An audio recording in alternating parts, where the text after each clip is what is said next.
कुछ जंगली शेरों ने मिलकर एक गधे का शिकार किया, लेकिन उनमें से एक शेर ने कहा, इसे मारो मत, मेरे पास इसको लेकर एक बेहतरीन योजना है। उस योजना के तहत शेरों ने गधे को अपने साथ रखा, उसकी देखभाल करके उसका विश्वास जीत लिया।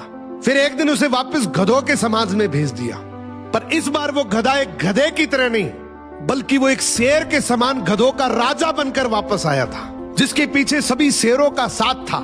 इसलिए बाकी सारे गधे इससे डरने लगे और उसके खिलाफ बोलने से कतराने लगे।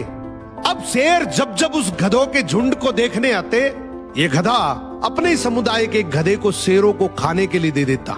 ये गधा गधों के बीच तो एक शेर जितना ताकतवर बन गया था, लेकिन शेरों के बीच वो अब भी एक गधा ही था। ये अपने जैसों पर तो राज करता था, लेकिन ये एक ऐसी ताकत से जुड़ा हुआ था जिससे वो बचकर भाग नहीं सकता था।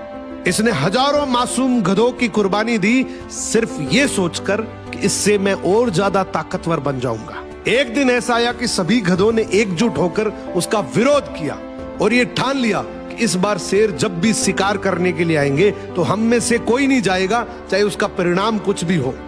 अगले दिन जब शेर आए तो ये गधा अकेला ही खड़ा था, इसके पास कोई दूसरा झुंड नहीं था।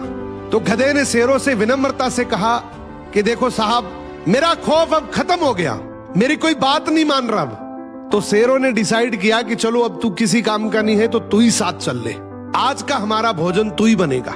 इस तरीके से आखिर में इस गधे का भी शिकार हो गया।